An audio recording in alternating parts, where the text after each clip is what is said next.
आज छत्रपती संभाजीनगर महानगरपालिका हद्दीमध्ये सिद्धार्थ गार्डन या परिसरामध्ये जे गेट होतं, गेटच्या वरची बाग त्या ठिकाणी कोसळून दुर्दैवाने 2 लोकांचे मृत्यू झाल्याचं या ठिकाणी आम्हाला कळालं.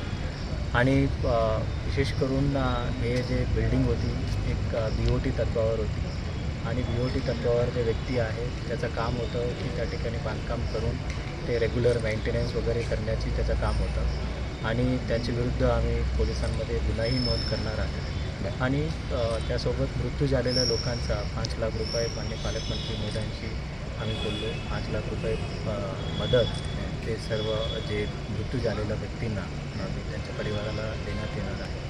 आणि विशेष करून अजून व्यवस्थितपणे आमच्या मार्फतसुद्धा एक स्ट्रक्चरल इंजिनियर यांच्यामार्फत तपासणी आम्ही करू. ज्या काही लूज स्ट्रक्चर्स असतील आणि ते काढून घेण्यात येणार आहे. आणि पुढील 7 दिवस जोपर्यंत आम्हाला त्या ठिकाणी व्यवस्थित होत नाही तोपर्यंत आम्हाला खात्री पटत नाही तोपर्यंत सिद्धार्थ गार्डन लोकांसाठी आम्ही प्रवेश बंद करू. नाही, दॅट इज वॉट की ज्या BOT तत्त्वावर जे बांधकाम जे केलेलं असतं आणि ते कंत्राटदारांची कामं आहेत ते मेंटेन करणे.